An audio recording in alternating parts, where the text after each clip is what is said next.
When our best fur friends leave our world, many of us are left wanting one last scritch, one last hug, one last walk together. One Last Network is a space for pet guardians to honor their pets in their senior years and to cope with the days leading up to and after their passing. Here's your host, Angela Schneider, founder of One Last Network and Big White Dog Photography in Spokane, Washington.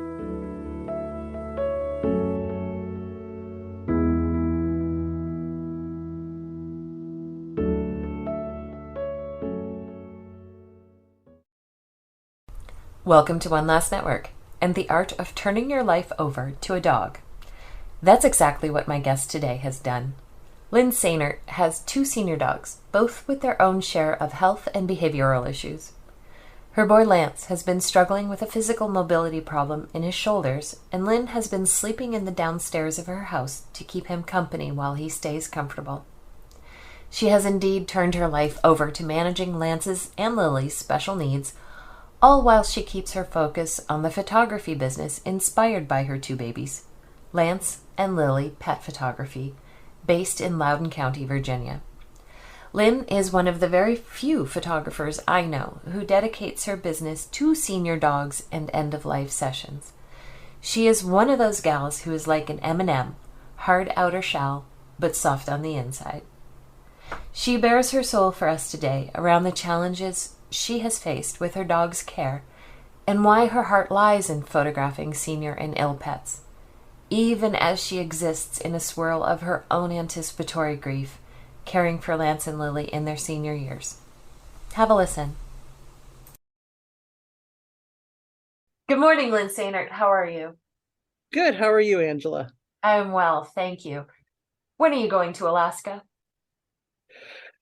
Oh, that's a good question. I hope soon, but I have these dogs that like to get sick and injured and prevent me from really traveling as much as I would like to these days. It is a bucket list item for you because you have been to 49 of 50 states. Yes, I have. Was that something you said you were going to do, or is it something that just happened? I think it just sort of happened because when we were growing up, my dad liked to take us on road trips. So I grew up in Minnesota, and one of my grandmothers lived in Chicago, and we did a lot of road trips growing up, going to Chicago, going to Wisconsin, South Dakota, various places. And then when I was in high school, my dad moved to Memphis, and we did that drive a few times. And then we would visit my dad, and we would end up going to various places, Kentucky. I can't say the word. Why not? What? I'm trying to limit my ums. Oh.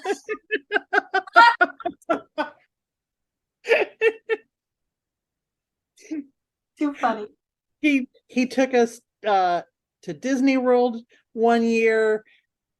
And then my mother would take us places. So we grew up doing a lot of traveling by car, and then as an adult would take road trips. And so it just kind of became, it's like, okay, eventually I'm going to go to all 50 states. And I've lived in a few different states, and I love just getting in a car and driving to places. And a few years ago I did a road trip where from Washington, D.C., I spent a few days going up into Pennsylvania, ended up into Maine, and then back to D.C., and then drove to Minnesota and spent some time with my family, and then drove to Chicago, and then did Route 66 by myself and did all these offshoots, and then ended up going to Oregon and Washington, and drove back cross country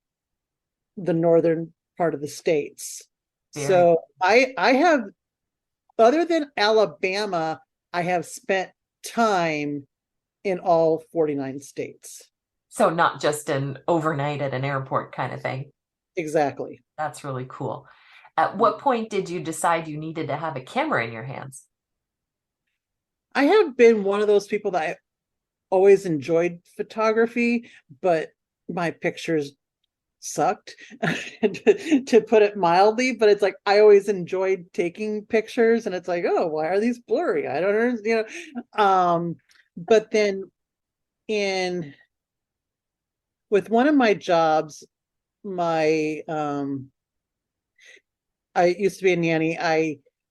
I kind of got one of their, it was a Canon pool pics, but one of like the more advanced ones. And I'm like, okay, this is cool. So it was more of my chance to learn photography, and then like a community education class on photography. I'm like, I should learn how to use this thing. And I learned how to do it. And then I took this photo of one of the girls I was taking care of at the time. And it was like, boom, that was the moment I really realized photography was the thing I wanted to do. And so I started classes at Northern Virginia Community College in photography and started there, stopped for a while, and then it's been 6 years now. I finished getting an associate's degree in photography and media. Oh, very cool. And at what point did you decide that dogs were going to be your main focus? Pun intended. That's a whole, yeah. I, I kept like, okay, what is it I want to, really want to do? And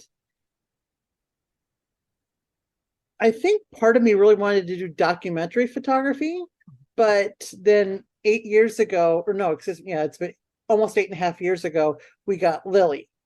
And that kind of changed everything, especially once Lily started getting sick a lot and then was diagnosed with IBD. And well, also she had severe separation anxiety Oh, when no. I got her. And so it's like my world kind of became small. And then I'm like, well, okay, I have to change things. And I thought about doing the family photography thing for a while, and I, did a few sessions, but I was like, yeah, it's okay. But I was taking photos of Lance and Lili a lot. We got Lance a year and a half after Lili.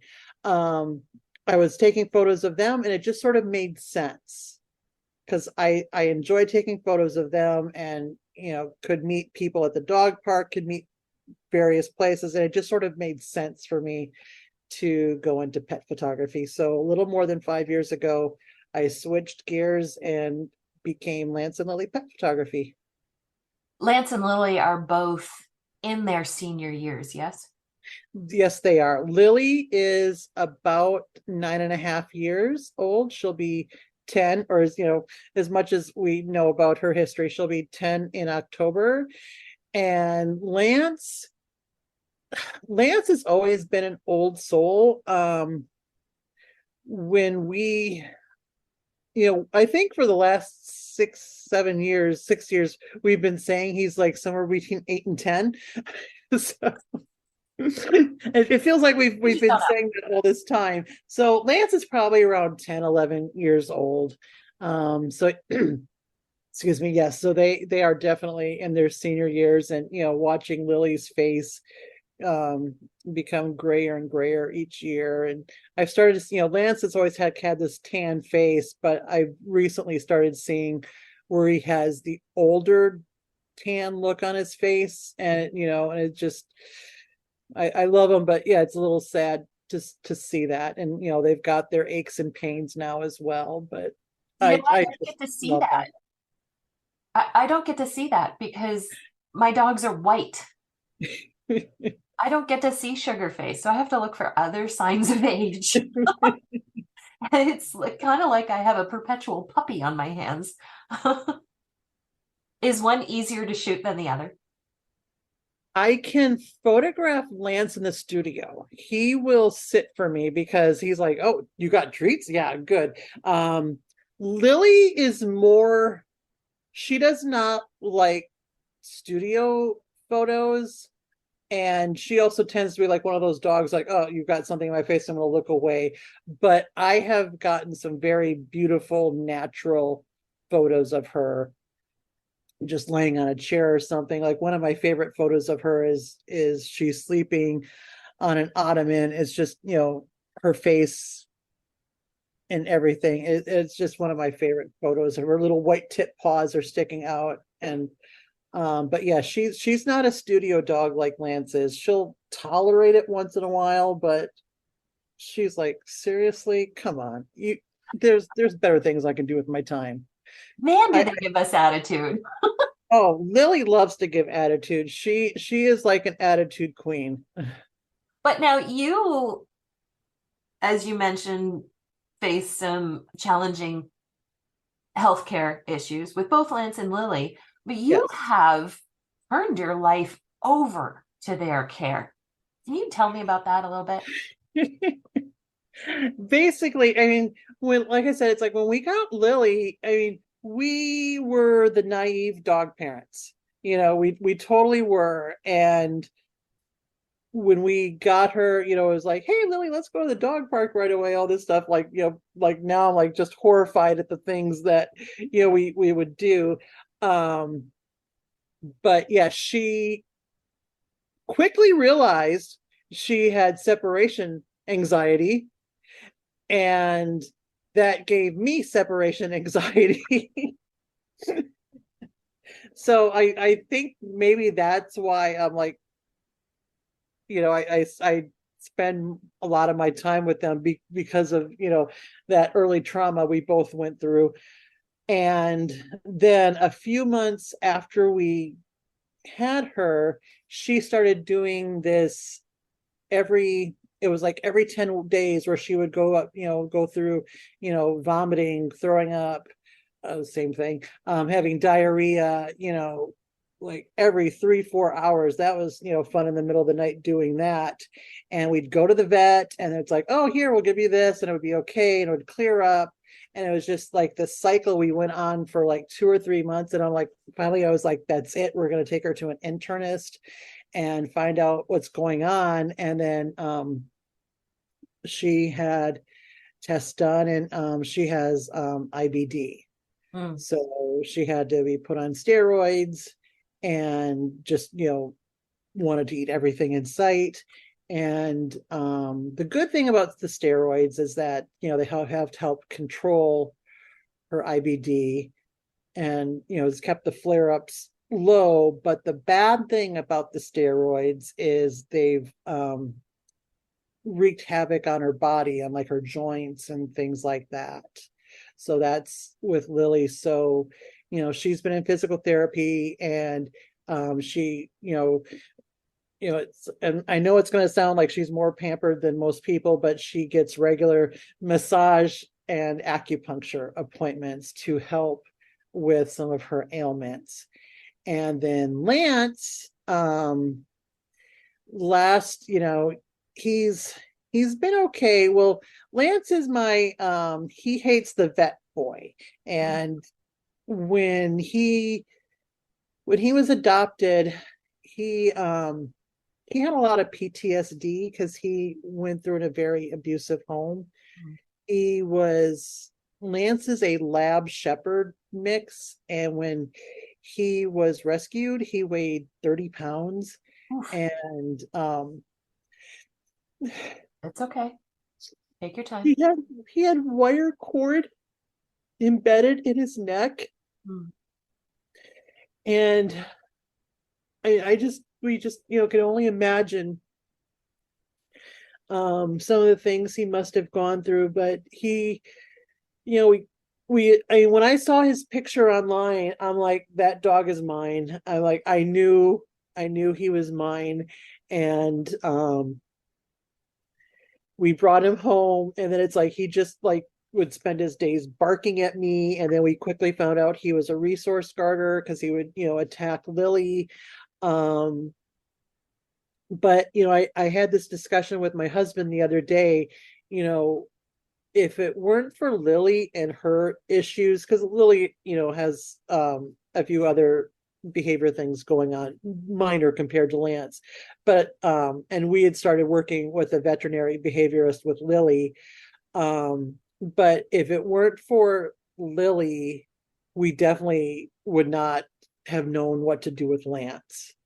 So we got him to see our veterinary behaviorist, Dr. Amy Pike, right away, and started treatment for him. And she diagnosed him with PTSD and a couple other things. We've been through a lot of things with Lance, and he like just hates the vet is another thing. Like he has to be sedated every time he goes to the vet for any sort of big procedure. And last year he was diagnosed with some shoulder issues, and so we've been dealing with that. And then later on this year he's going to start having some more therapy for that, so he'll be immobilized for 8 weeks, hopefully not more, but yeah, it'll be 8 to 12 weeks. Wow.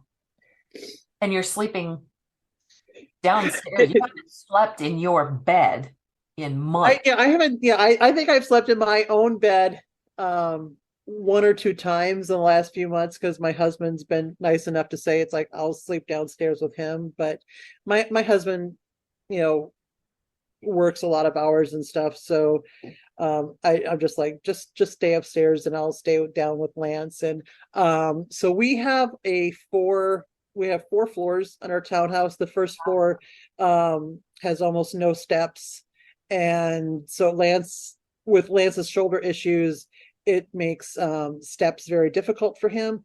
So we got a twin mattress, and I started sleeping on the first floor with him. And then we recently got Lance his own twin mattress, so he doesn't kick me out of bed at night.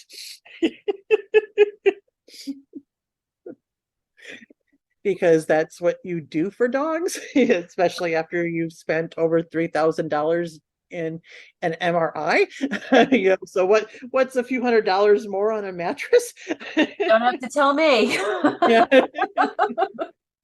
Yeah, you just went through that too. So yeah, at least we're on the healing end. Yeah, for sure. Yeah, so Lance is, he's been in physical therapy now, but his physical therapist has recommended that he do the platelet therapy or the plasma therapy. So we're gonna try doing that with him in September. You're one of the few pet photographers that absolutely dedicates your work to senior and ill dogs.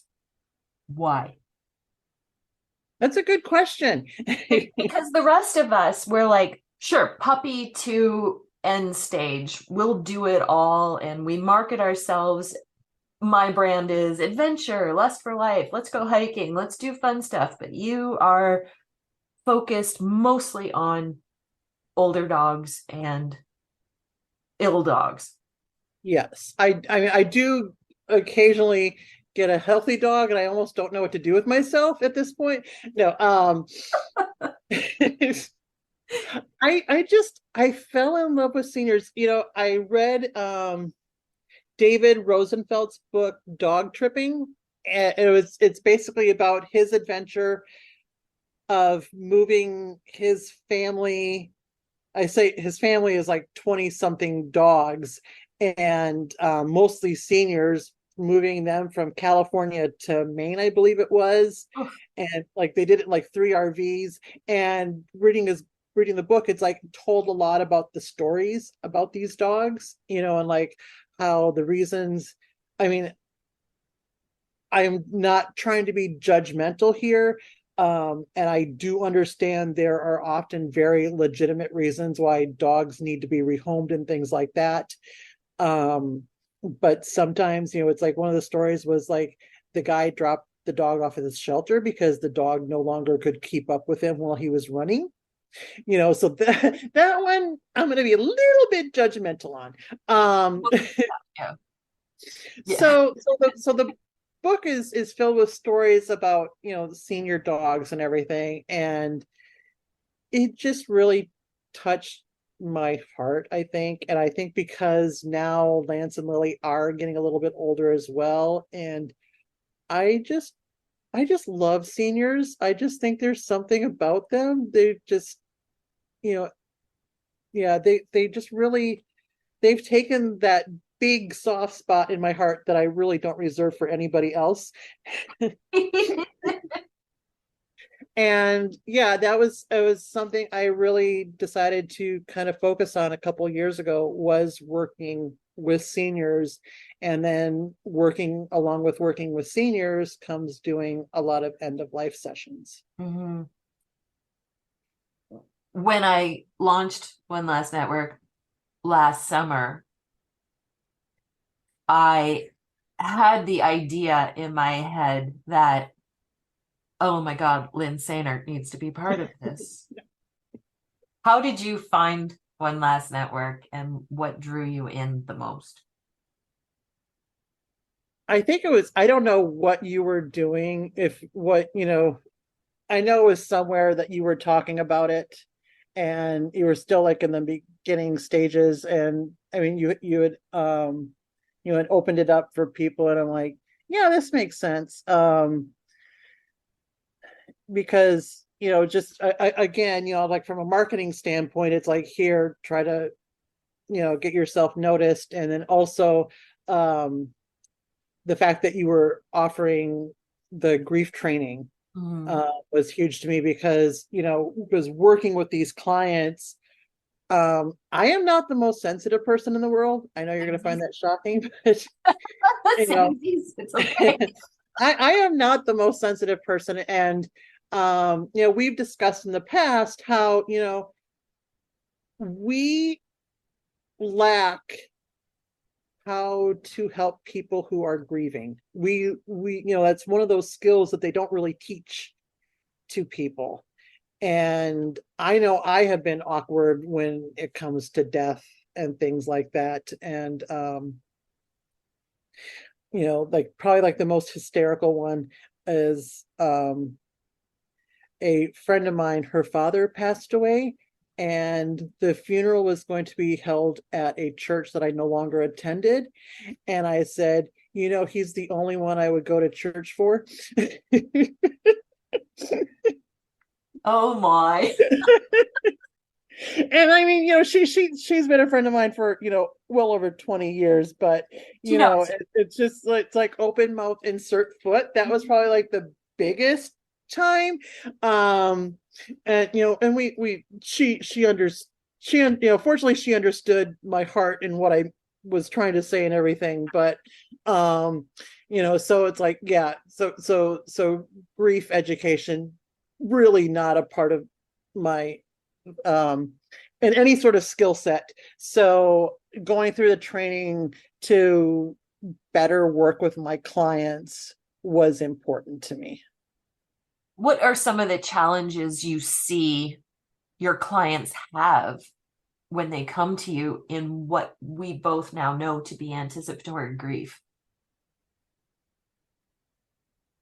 I think knowing what the right time is, and wanting to preserve that relationship. I think that's probably and they just want to spend those last days with their pet and have those memories, or they realize their pet is entering the twilight of their years, and they want to get those photos with their pets. And yeah, it's just being there and supporting them. And a lot of my clients have said to me, they were glad they had that day. They didn't have to think about what was going to happen.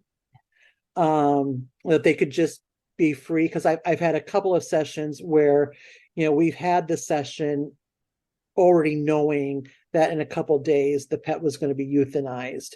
And so it was nice for them that they didn't have to think, that they at least had a couple of hours where they could just enjoy the time with their dog, and not think about what was going to be happening in a couple days. How do you make those moments a little bit lighter for your clients, especially now after you've had grief training?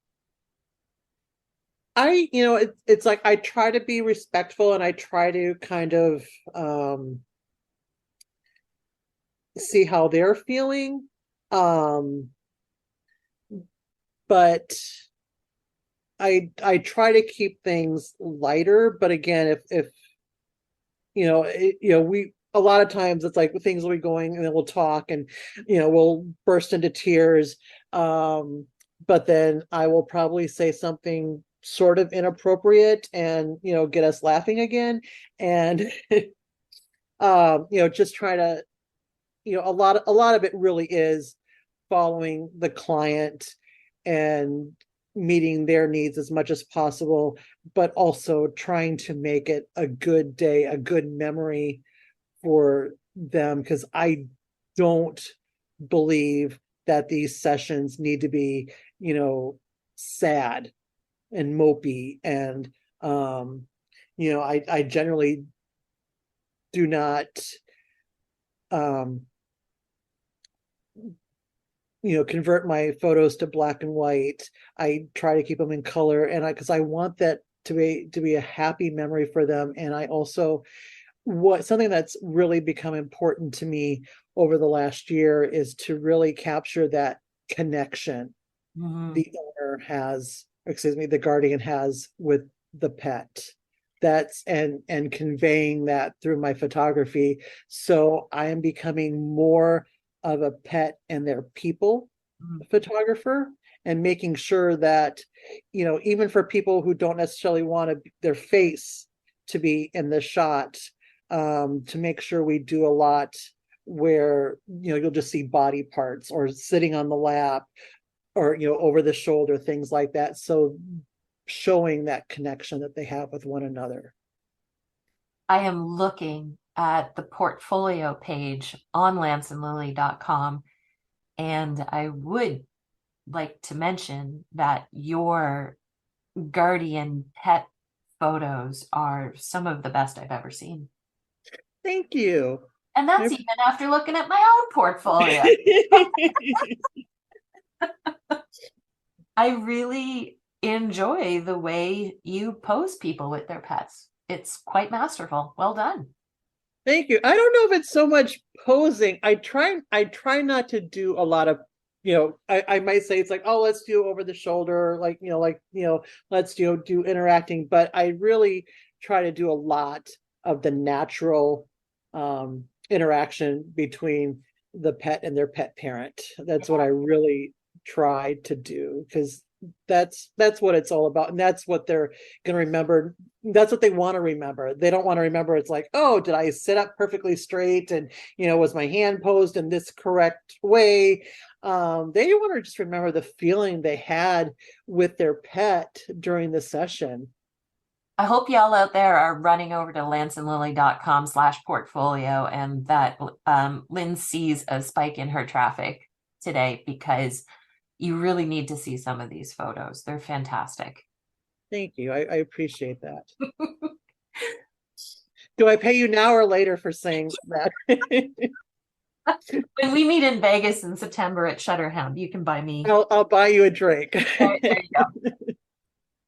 Has working with senior dogs, end of life dogs, cats, I always forget about cats because I default to dogs, and doing the grief training changed the way you walk in the world? Definitely changed the way I photograph. Mm-hmm. I tend to compartmentalize things in life, so I don't know how much it's changed other things. But I mean, I definitely think about my own dogs and what I would do at the time. When my first interview for One Last Network is with our vet, Kathleen Phillips, and I don't think we talked about it on, during the interview, but we did have a conversation, especially for a dog like Lance, who is a challenge in the vet realm, how we would handle his euthanasia when the time comes. Mm. That's something that's in the back of my mind. And, and I think like, how will I handle it when it is their turn? And, how I want to handle it. I mean, I would like to have a party for Lance, and because of like all the people in his life that have supported him, and and part of it is like I thought about this last year when when he was when we were trying to get a diagnosis for what was going on, and I was dealing with some anticipatory grief, and I'm like, well, what would I want for Lance? And I thought I would like him to have a party or something so people could have that chance, who's been a big part of his life, to say something for him, and I hope we have the opportunity to do that, and for Lili too, because Lili, oh my goodness, I mean, to know Lili is to love Lili, and she is, like Lance is my heartbeat, but Lili is my sunshine. Oh, And can you repeat that whole thing about you not being the most sensitive person on the planet? 'Cause you're wrong. You could we're talking about my wrong. dogs. We're talking about my dogs, Angela. Not me crying the way you're talking about Lance and Lili. So, I mean, we get all sensitive when we talk about our dogs, because you may be thinking about the party I want to have for Bella. Yeah, no, because I mean, Lili came into my life when, I'd just been going through a lot of changes and stuff in life, and she just, we went to this adoption event, and she was not the dog we were there to meet, but she came up to us, and she was like, I'm gonna go home with you people. Like, okay, she's it. She tried acting like this. Oh, it's like, get me out of here, I'm so scared. Little dog. And I mean, she does have her fears, but she is just, she's so spunky and communicative, and she tells you what she wants, and in ways that like Lance, I don't know if it's a boy thing or what, but he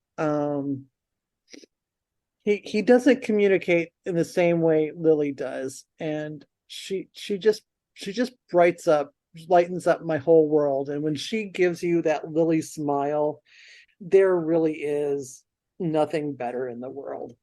So okay, let's not talk about something else, so you don't think I'm like this.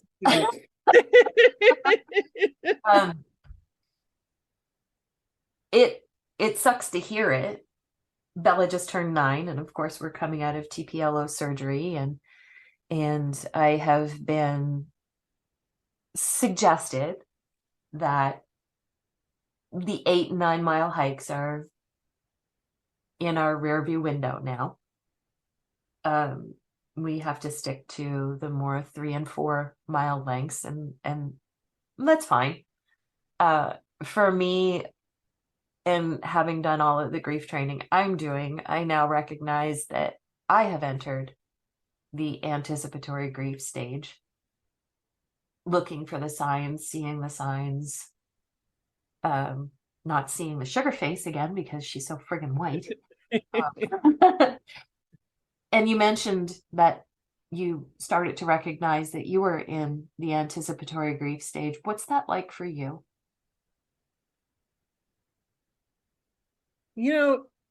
I'm torn, because and I think a lot of pet parents go through this, and I've talked with one of my sisters about it a lot, because she lost her dog Bert a couple months into the pandemic, and he was her life, and and I think with a lot of us, our dogs are our life. And in a lot of ways I've given up a lot for Lance and Lili. Yeah. And there's and I think this is natural. It is just, I want to enjoy them while they're here, but I do think about life when they're not here. I know it'll be sad and empty, but I also know, I've had a couple of siblings who have lost their pets and have chosen not to get another pet right away, and are able to resume some of the activities that they weren't able to do with their pets. It's very conflicting. It's very, it's very conflicting because I want them here, but there's sometimes it's like, oh, I'd like to just be able to pick up and go for a weekend and not have to think about, is the dog sitter available, is there all this available. But at the end of the day, I just want them as long as I can, and the rest of my life, it'll start later. That's fine. Exactly. One of the most important things they teach us is to live in the moment and to appreciate those moments as they come. And I don't think that dogs look to tomorrow or next month or next year. They just want to be with us today in this moment. That's how I'm trying to manage my anticipatory grief. I don't know. My dogs ran to daycare today like there was.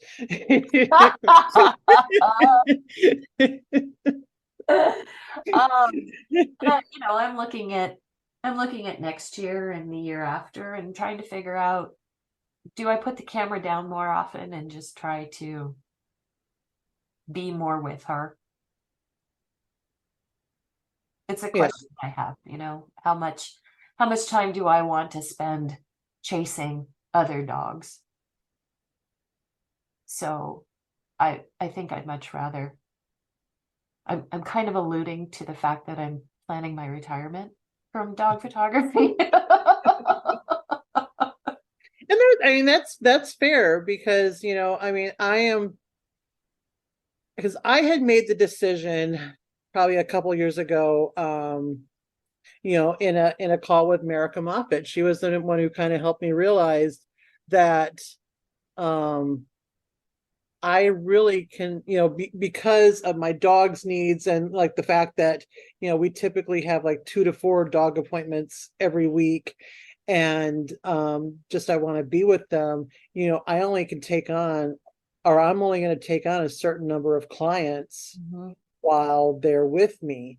And I really try to, I don't shoot on Sundays unless it is for an end of life client, because that time with my family is important. And so I really will only try to do no more than 1 client a week, if that, just because I want to be there for them. And then generally, if I'm not here, it's when my husband can be with them, or when they're able to go to daycare.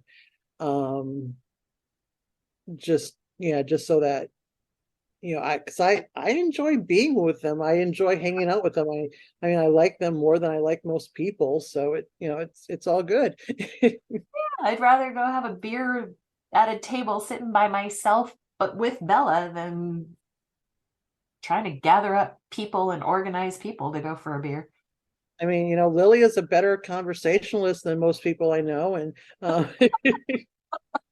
no, I mean, I do enjoy my adult time, but I'm an introvert anyway, and I am more of a homebody in a lot of ways, so it works perfectly for us. But when I am out, I do enjoy my time away. But I like being with my dogs. I just like chilling with them, and just watching Lily, get mad at her brother for doing something, and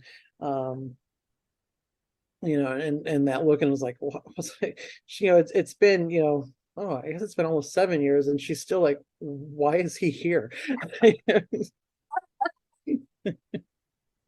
what did you do, Mama? What did you do? It's like, I still don't think she's forgiven us for that.